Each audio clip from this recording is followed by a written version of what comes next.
Yan mga boss, meron tayong hinatak dito na Toyota Hilux. Lagi na raw itong na-overhaul. So tingnan natin. Yan mga boss, to panibagong share natin to. So ang concern ng may-ari nito, maingay yung kanyang makina. At sabi niya may pressure din daw dito sa kanyang radiator. Titingnan natin.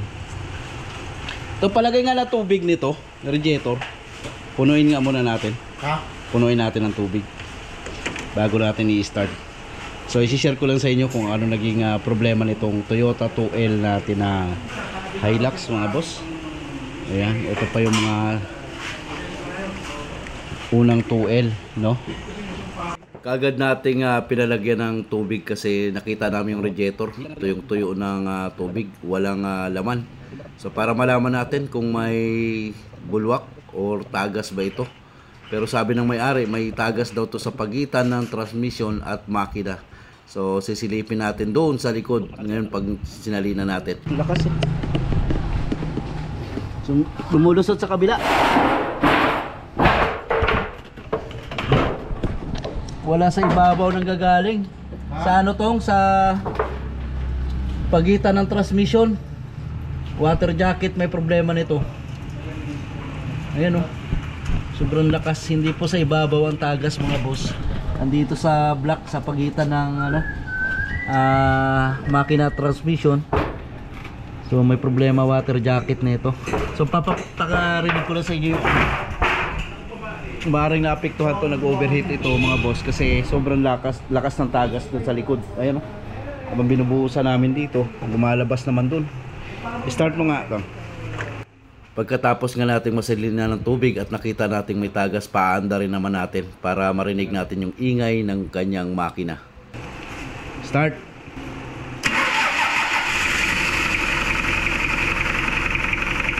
Ayan o. Bakas no?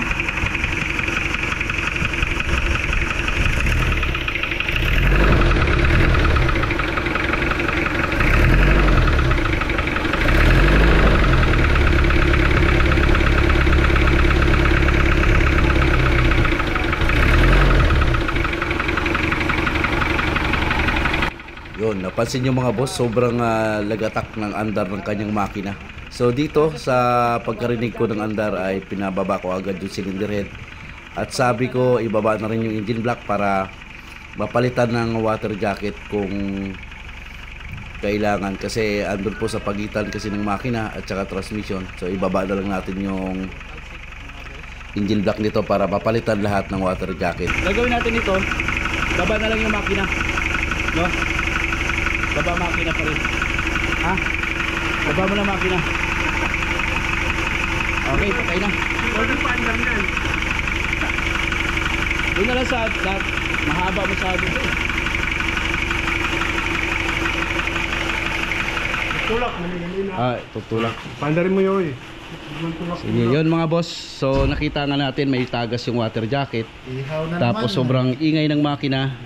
So ang gagawin na lang namin mga boss, ibababa na lang namin siya, no, para lahat ng water jacket ma-inspection namin kung mga bulok na.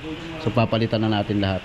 Kaagad inumpisahan ng mga kalyabe natin ang pagkalas nito. Sabi ko nga ibaba na yung makina para mapalitan lahat ng water jacket.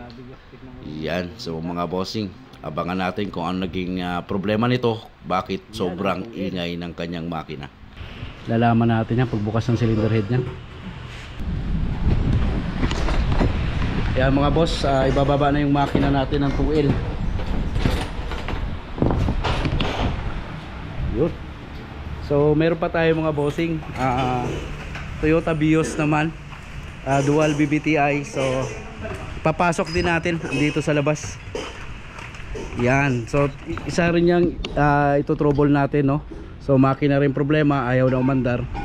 Tapos itong adventure natin overhaul din. Ayan, wala na tong makina, na ibaba na, nasa machine shop na po. Yan, puro makina yung ginagawa natin ngayon. Ayan mga boss, oh, wala na yung makina nitong adventure. Ayan, pinapasok po natin yung isang Toyota Vios na ayaw rin umandar. Biar pas. Hop, ya. Ya. Diretso lang to. Diretso pa. No. Bisa ka din saan para dabutin mo. Sige, sige, sige. Sige. Alright. Buksan mo natin yan. Okay. Ano nangyari dito? Ayan kay John Michael Romin, bakit di makasabay dapat tibayan ng makina ang T4 TPS T4 CB? Anong gawin natin dito? Paandarin muna natin. Naku po. Ay, wala na po. Eto na mga boss, oh. Ayun, Coffee mate na po. kulay kaya ayaw mandar na. Wala na. Desisyon ang kailangan. Ayun mga boss, to yung BIOS. Buksan mo itong cup. Kung gaano kagatas na yung ano niya. Lagyan mo nga ng tubig, Tolpe. Top overhaul din to mga bossing. Kulay, gatas na rin. Ayan, oh. Magandang tanghali po.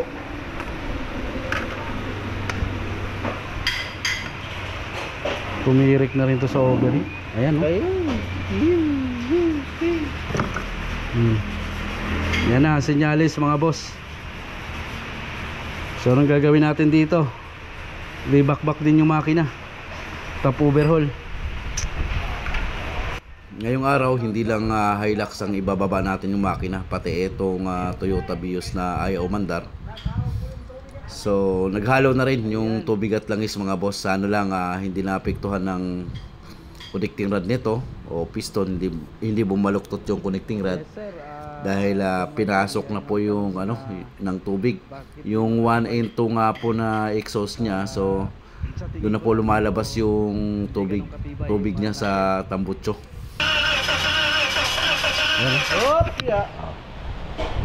Sige pa, isa pa.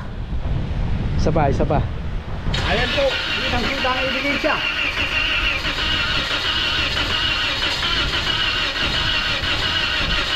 Wala na. Okay. Buksan mo na yung cylinder head niyan, Mer. Yan. Ito. Overheat. Dual BBTI na Toyota Vios. Yan, 1NR. Pakita mo nga, boss, galyabin yung ingay. Yan, narinig nyo mga boss, yung number 4. Yan. Yung number 1 wala. Ayan yung maingay. Number 4. Oo, number 4. Hindi pa natin natataas yung ibang piston, pero sa number 4 pa lang sobrang lagatok na yung piston.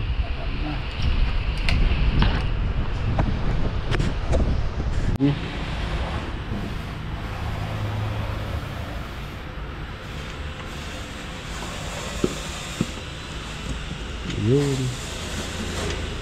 Huwag po kayong kukurap mga idol. Paano pag pumikit? Ayan na. Yan, anong kulay mga boss? Kulay gatas. Sobra to, oh. No? Gatas. Wala talagang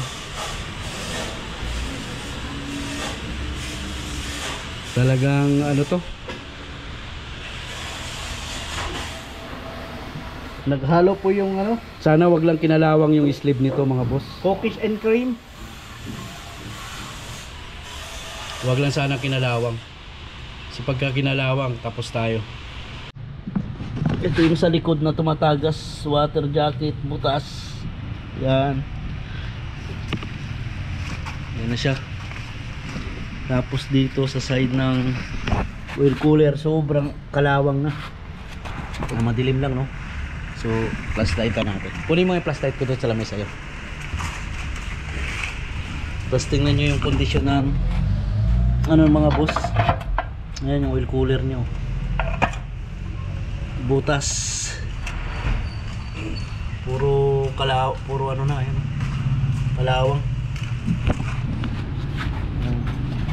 Bukod dito, ayan, butas din yung water jacket sa ilalim. Ayan.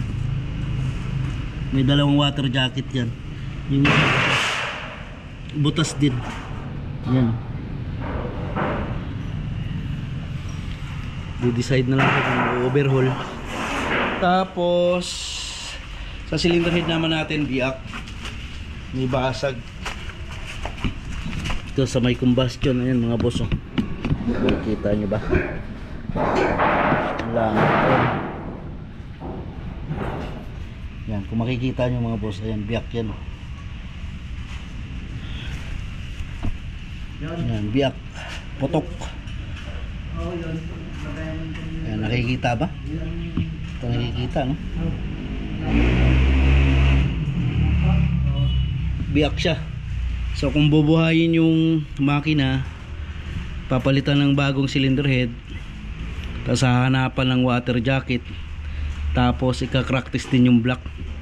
So magde-decide yung may-ari nito kung Japan surplus na lang ng makina or overhaulin pa natin itong luma niyang makina. So abangan natin mga boss kung anong decide ng may-ari nito. Unang-una, bulok na yung oil cooler. So hindi nagkukulang to, puro tubig ginagamit. Yan. So kaya yun, antayin natin yung decide ng may-ari. Yan, sobrang bulok na yung block. Yan ang problema pag tubig ginagamit natin. Kaya pag sinalpakan natin to ng bagong makina or overhaulin natin, so ikukulan ka natin to.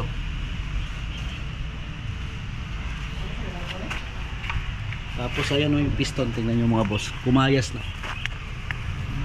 Ayan. Yan, palit din piston yan. Ayan, sad-sad na rin pala piston nito to. Ayan, ayan. Halos lahat mga boss. Tingnan, punasan natin. Ayan, grabe. Halos lahat po yan mga boss. Yung piston niya may problema. So kung overhaulin, so medyo magastos din. Maraming papalitan, cylinder head, piston, mga main bearing, conrad, piston ring, liner. So aabutin din ng medyo malaki-laki. Tapos yung oil cooler pa, liliktis pa namin yan kasi kinain na ng kalawang. Yung water jacket lang dito sa loob, napakaliit. Yun ang inaano ko kung papalitan pa natin, kung may makukuha tayo. Ayan, hantayin natin yung decide na may-ari mga bossing, kung anong mas gusto niya, palit ng makina o overhaul pa.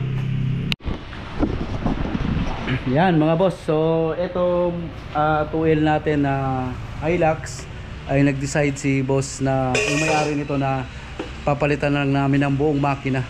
So 3L na yung isasalpak natin dito sa Hilux. So Japan surplus yung ilalagay nating makina mga boss. Ito namang BIOS natin.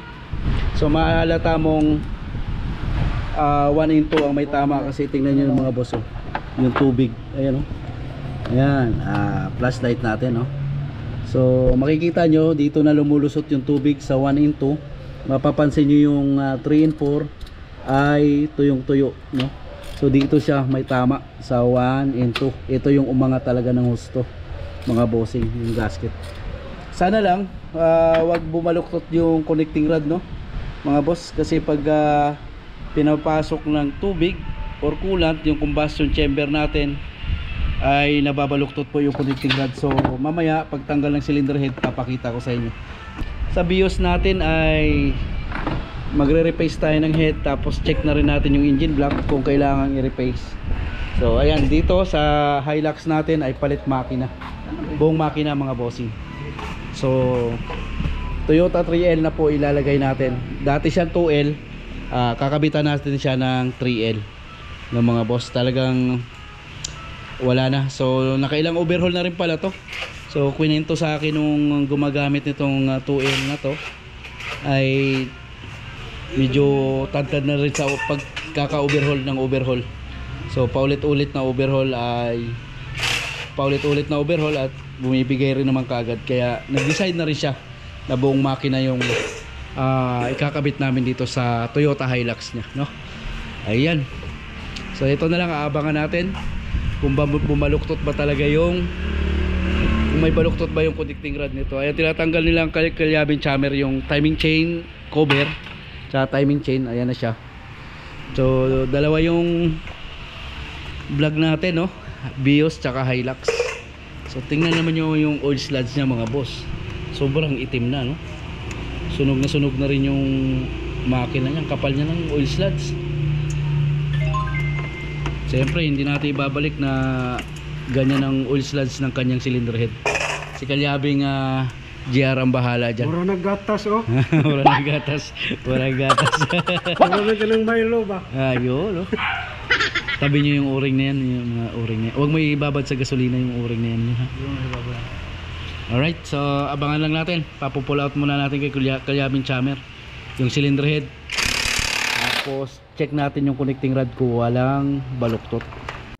Yan, nabuksan na nga natin yung cylinder head, no? Nakita na natin yung piston. Iyon, ang malungkot na balita dito mga boss ay kinalawang yung sleeve niya. So talagang in-stock pala ito nung pagka-overheat, kaya sobrang ganit na po ikutin. Tapos sabi ko nga ibaba na lang para ma-check rin yung main bearing.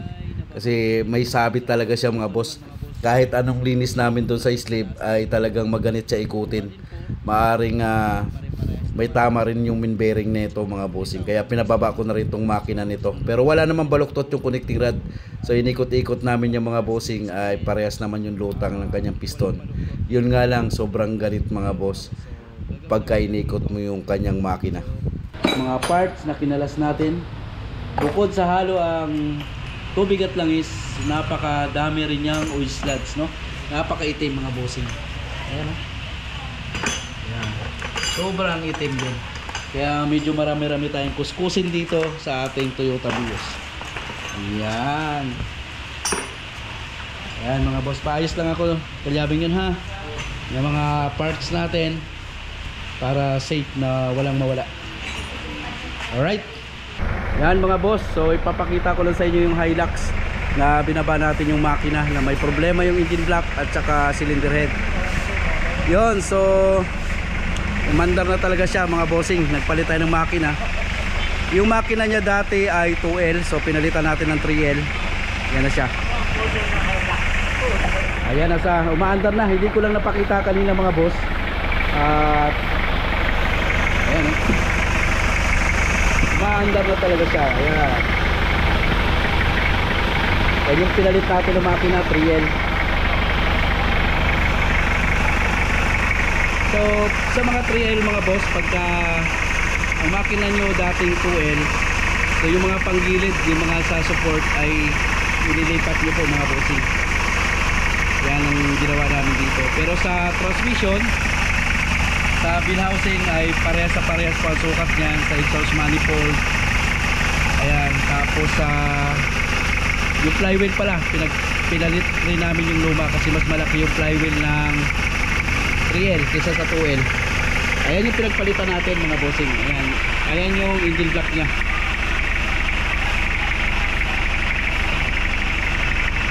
Ayan. So ayan yung ano nya, yung mga piyesa. Ayan yung mga kinalas. Yan. Ayan yung dating block.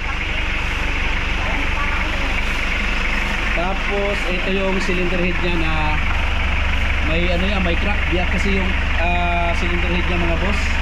So biyak yan. Kaya nag-decide na tayo na magpalit ng buong makina. Ayan. Tapos yung engine block niya, so may problema na rin. Ayan. Ito yung ano, engine block nung 2L.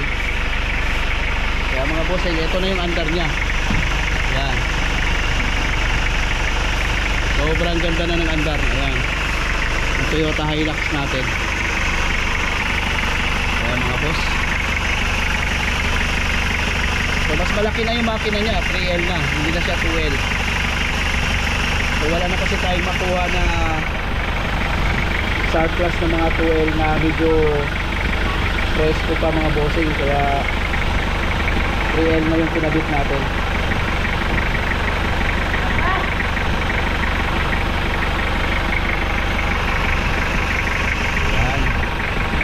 Goods na. Tingnan nyo yung piston niya mga boss, oh. Yan. Kayod na sa liner. Tapos yung kabitan niya ng oil cooler, bulok na. Yan, oh. Butas na yung sa engine block. Tapos sa bingkong din. Kaya wala, nag-decide na talaga tayong buong makina. Kaya ayan yung pinalit natin, oh. Yan, 3L. Yung mga 3L nakakabit yan sa mga Toyota Hi-Ace mga boss. Yan.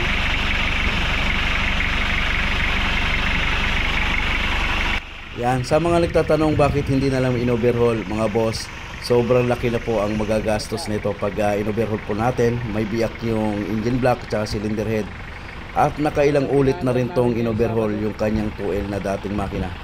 Kaya sa pag-quotation natin sa overhaul ay lagpas pa po ang magagastos. So sobrang laki sa pag-overhaul kaysa sa magpalit tayo ng buong makina. Kaya nag-decide na may-ari nito na palitan na namin ng buong makina ang kanyang Toyota Hilux. Ayan mga boss, sana nakapag-share tayo ng konti rito sa naging problema ng Toyota Hilux.